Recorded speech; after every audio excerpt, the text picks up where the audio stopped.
Ladies and gentlemen, please welcome the leader of the Conservative Party, Kemi Badenoch.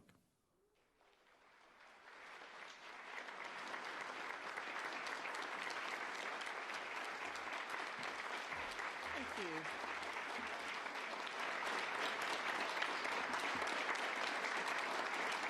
Thank you. Thank you, everybody.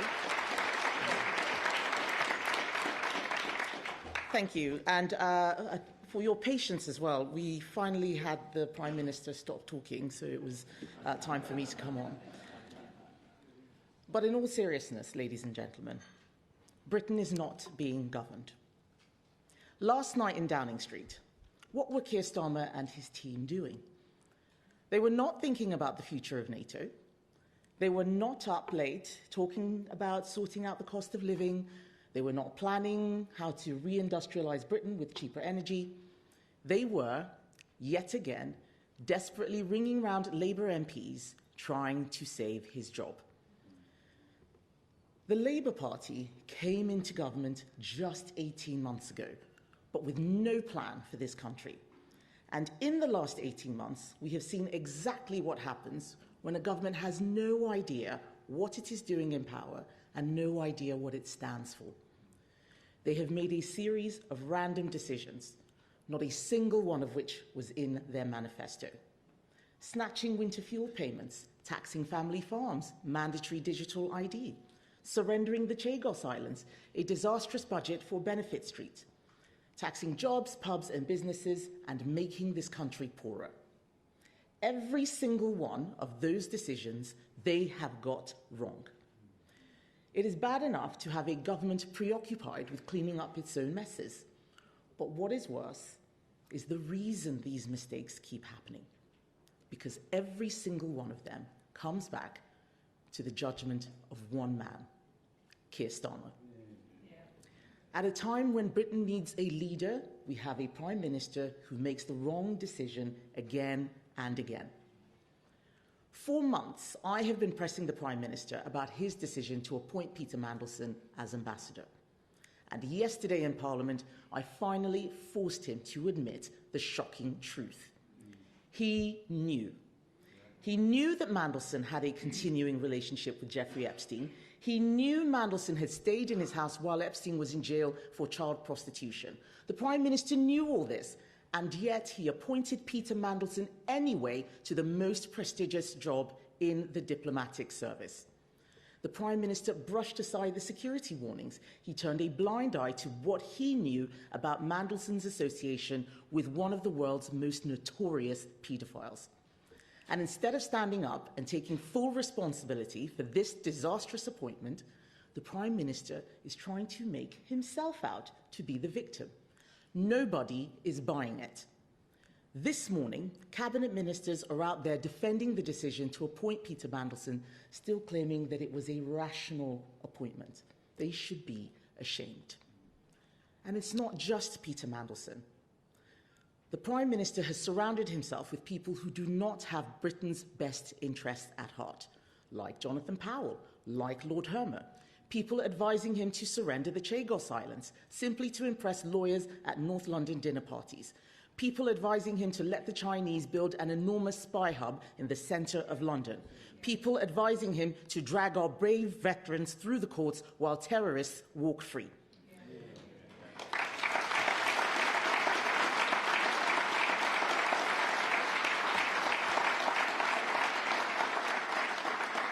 I am afraid that Keir Starmer is either too weak or too foolish to see the folly of what he is agreeing to. Even the Health Secretary has said that there is a toxic culture in Number 10. Cabinet ministers briefing against each other, not focused on their jobs. We have constant U-turns. This is not just a Westminster bubble story. Britain is not being governed. And this is having an impact on the lives and the livelihoods of people across the country. Britain is getting poorer and Britain is getting weaker because of Keir Starmer's bad judgment. It cannot go on. It is now up to Labour MPs to do the right thing. I know there are many of them who are horrified by what has happened. We saw that in the House of Commons just yesterday. They might now expect the Prime Minister to take responsibility, but we know he won't. He will have to be dragged out of number 10. So, I am making them an offer. If they want the change they know the country needs, come and speak to my whips, and let's talk seriously about a vote of no confidence to force the moment.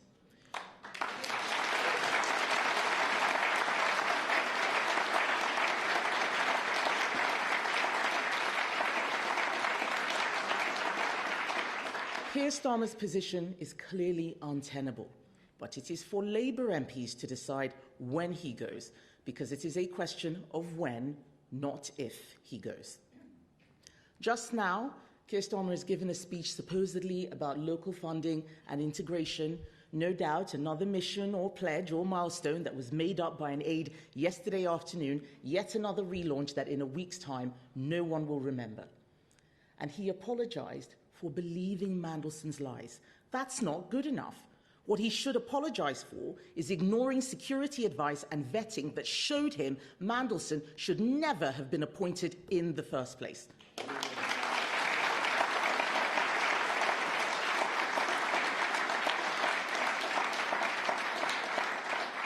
But, ladies and gentlemen, you will notice that he cannot bring himself to do that because his self-righteousness is his greatest weakness. And what else have the British public got on offer? Fresh from announcing a pubs policy this week with a £10 billion black hole in it, Nigel Farage this morning announced his new Welsh leader after the last one was sent to prison in November for taking bribes from Russia. We all know a reform government would just be more of the same. More incompetence, more dodgy appointments, more drama, when what this country needs is some serious government. There is only one party in Britain today that is actually serious. Only one that is doing the deep thinking and the hard work to fix our country's problems and is ready to deliver the second we come into office. That is my Conservative Party.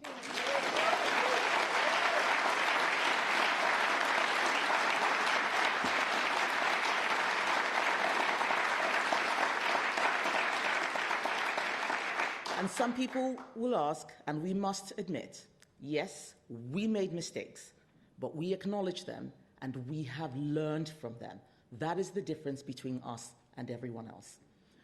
We are on the side of hard-working people, people who do the right thing and are fed up with a government that isn't working for them. We are on the side of those who play by the rules. We are not on the side of people claiming benefits when they could and should be working. We are not on the side of spivs and scammers who think the rules don't apply to them.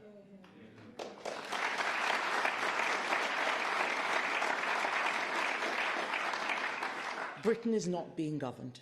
We need to show that we can do better, that a government with a plan can fix the things going wrong in our country.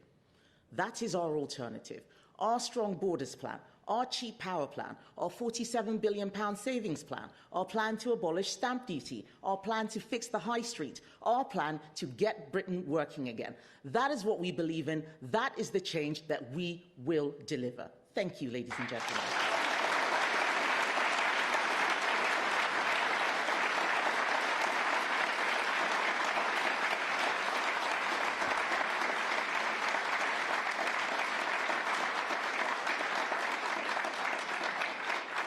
Thank you. I would now like to take some questions from the media. First up is Catherine Forster from GB News.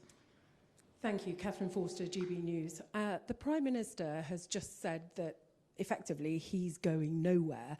And he's said he wants to clarify his comments yesterday, that what he was actually saying was simply that he knew publicly that Epstein and Mandelson knew each other. Does that begin to cut it? Not in the slightest. I forced him to make a confession yesterday, and he is backtracking now because he's a coward. The fact is, He saw security vetting that had information that every single person in this room would have realized made Mandelson unsuitable. And he still went ahead and appointed him because he thought he was being clever. We all saw that press conference where they were calling him, oh, our Peter. To us, he's just Peter. They thought they could get away with it, and now it's all come out. So no, I'm afraid it doesn't cut it. I think what he said this morning was actually shameful. He should be apologizing for ignoring the security advice rather than apologizing for believing Mandelson. Next up is Joe Pike from BBC. Joe Pike, BBC News.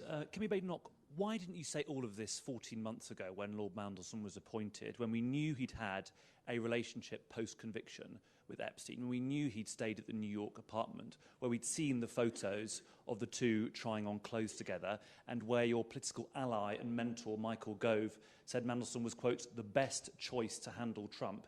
Isn't the truth that you are acting outraged today, but when it all mattered 14 months ago, you, like so many other MPs, chose to look away? That is complete nonsense. First of all, Ian Duncan Smith spoke up and said this was wrong. Caroline Dinenage spoke up and said that it was wrong. Lots of Conservative MPs said it. We are a strong team. I don't need to say every single thing at every single moment, especially as I believe that the Prime Minister had carried out security vetting. He's the one who had the information. So I don't understand how this is now the Tories' fault. I think that's completely preposterous, okay? This is Labour's fault.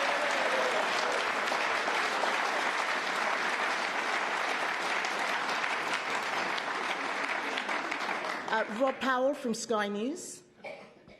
Hi, thank you, Rob Powell, Sky News. Are you saying then you want a general election now, if you were talking about a vote of no confidence? And if there was to be one, how do you think you'd do? Britain is not being governed. That is what this speech is about. We need a better government. Labour was voted in with a huge majority. They have a majority of about 160. They can't get anything done. Something is wrong. And yes, while we're all reading the tittle-tattle of who said what in the Epstein files, our country is going backwards. That is what worries me. If a general election is on the cards, we'll take it because we know we will do a better job.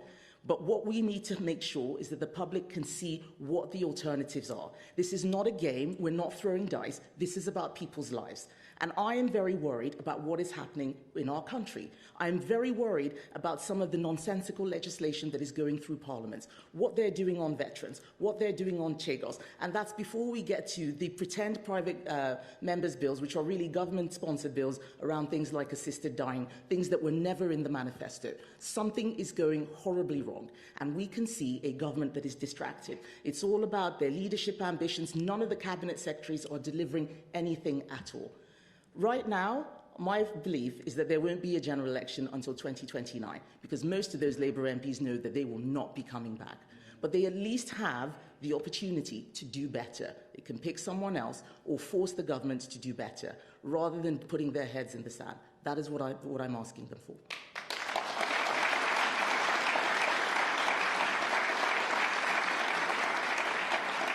Next is Harry Horton, ITV.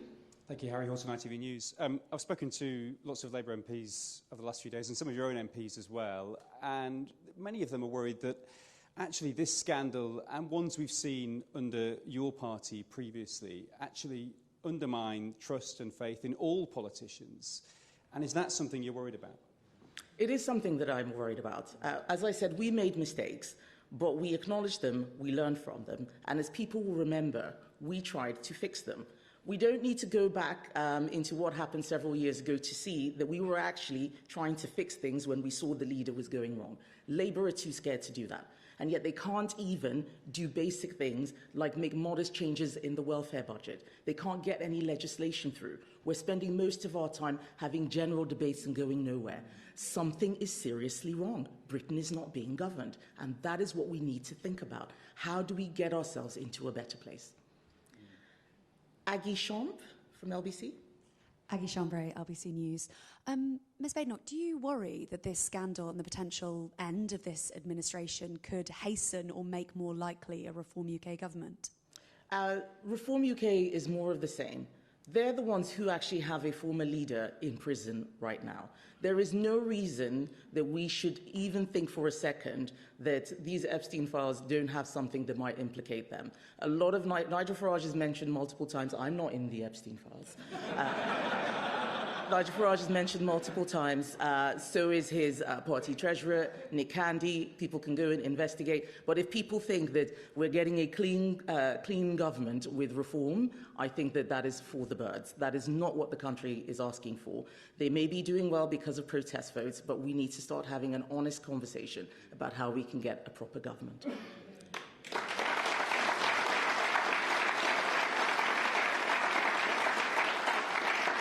Helen William? PA? No? Okay. Tim Stanley, Daily Tea.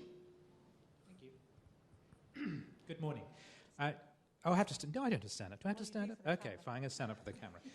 And now I've knocked my coffee over.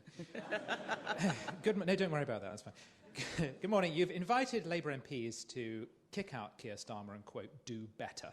Well, if they did do that, it's very likely they would replace him with Angela Rayner. Speaks for itself. What do you think of Angela Rayner? Do you really think she would make for a, quote, better government? And is there a risk that in defenestrating the Labour moderates, you're actually inviting a proper socialist to take over Britain? So I think that is an excellent question. I'm not worried about Angela Rayner. I think that I can deal with Angela Rayner. The real...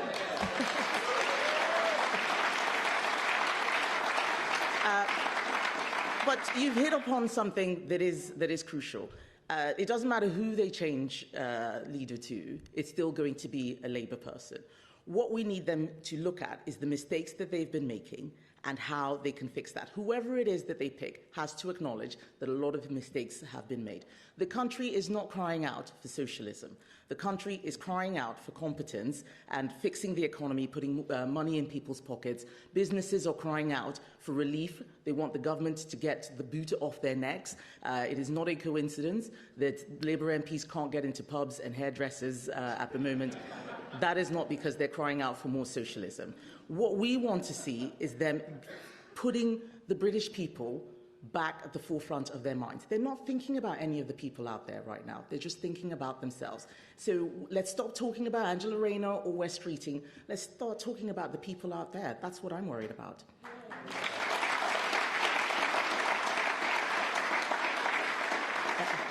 Lucy Fisher, FT. Ms Badenoch, the Conservatives have raised concerns about the links between Peter Mandelson and the US technology firm Palantir, which has gone on to win UK public sector contracts.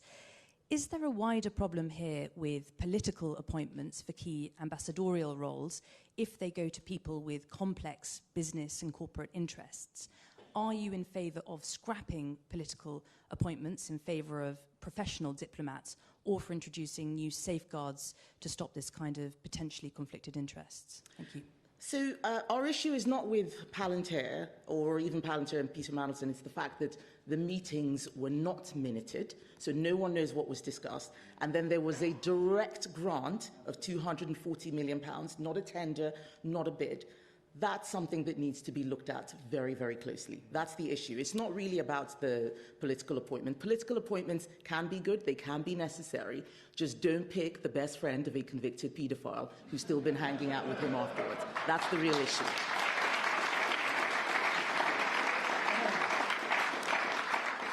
Max Kendicks, The Times. Thank you. You say you're not in the files, but there is an email in the files suggesting that David Cameron's top aides tried to set up a meeting between him as Prime Minister with Jeffrey Epstein and Woody Allen in Paris.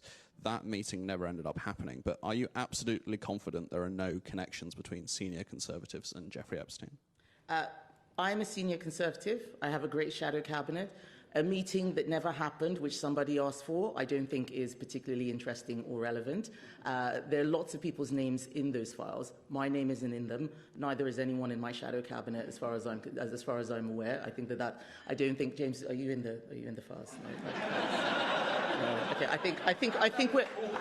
think we're good. Martin Beckford, The Mail.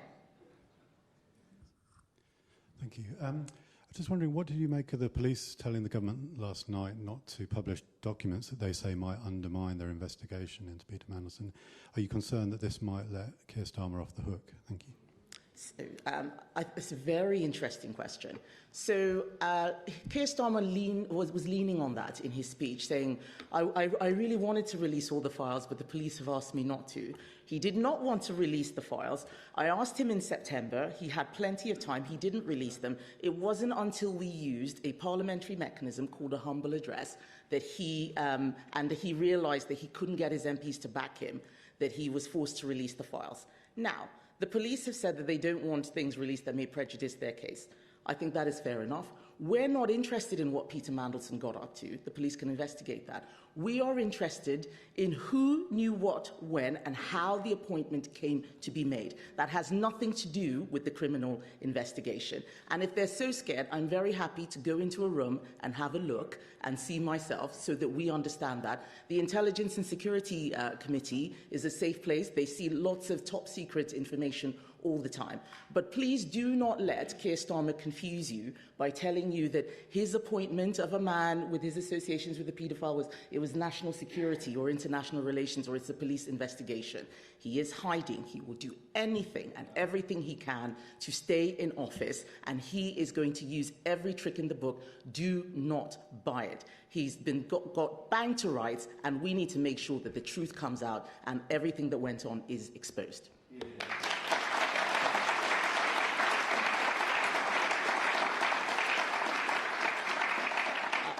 Martin Brown, The Express.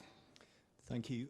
What should the public be most worried about? The fact that Keir Starmer gave Mandelson the job when he knew that he'd stayed matey with Jeffrey Epstein after his conviction, or the fact that we have a Prime Minister now who has no authority in his own party and within Parliament? Thank you. Martin, I think it's both. This is why I'm making that offer to Labour MPs, that those of you who think this is untenable, and many of them do, I saw their faces at Prime Minister's questions. They looked sick as they were listening to him confess that he always knew. They know that there is a problem. Up until now, Britain has not been governed. All those examples I gave, their inability to get legislation through, the ridiculous budget of 2024, the worst budget of 2025, hitting pubs, small businesses, farmers, the endless U-turns. He hasn't been able to govern even during his supposed honeymoon period. There is no way he's going to be able to govern now. That is a serious problem. That is what I'm trying to draw attention to. That as salacious as all these details about Jeffrey Epstein and Peter Mandelson may be, we need to really think about what matters, what is happening to our country while these unserious people are dancing around the key issues and clinging to power in Downing Street, or whatever you might call it, because as you say, they are in office but not in power.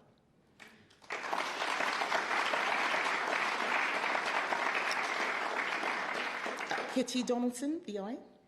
Thank you. I was just wondering, do you think it would make any difference if Sir Keir Starmer sacks Morgan McSweeney?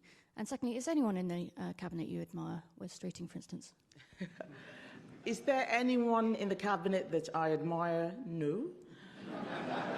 Some of them are better than others. I think Shabana Mahmood is someone who shows that she's better than her colleagues. I doubt that they will ever let her have a go, but I think that she is at least honest about the problems that the country is facing and doesn't pander. Sorry, what was the beginning of your question? Would it make any difference if he sacks Morgan McSweeney? I think to some extent. I think that what has happened is so serious. Someone should go for it. Someone needs to take responsibility. That's why we asked for the files to be released. It's not so that we can read lots of juicy gossip about Mandelson. It is so that we know who took that decision and when, because it embarrassed our country on the international stage. It made us weaker from a national security perspective. It left us exposed. Someone needs to take responsibility. And all we're hearing from Keir Starmer is, Peter Mandelson lied to me. They're trying to put it all on Peter Mandelson. It is not all on Peter Mandelson. It is also on Downing Street. And I think that if it's not Keir Starmer, then it should be Morgan McSweeney. Both of them have a lot to answer for, and both of them are hiding.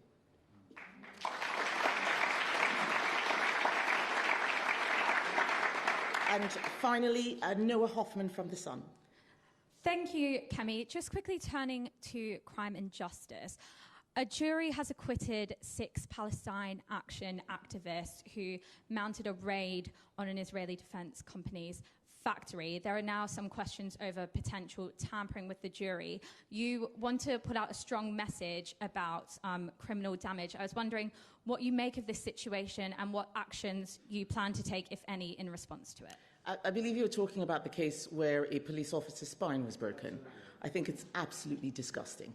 I think that we have police officers and so many others who put themselves on the front line, and for people to attack them so viciously in that way and get away with it, that sends a very, very bad message about criminal activity, about our justice system. There should be an appeal. I think it needs to be looked at again. I haven't heard the allegations about jury tampering, but if we are a country where you can break the spine of a police officer and get away with it, then we are in serious trouble. And what I want to hear is what the government is going to be doing about it. And right now, they're not doing anything about it. They're not saying anything about it because they're all trying to delete their emails and worried about who's going to be caught in this scandal. This is what I'm talking about, that there's so many things that are being degraded. I have said that a lot in our country is broken. Our country is not broken, but a lot is. The politics is broken.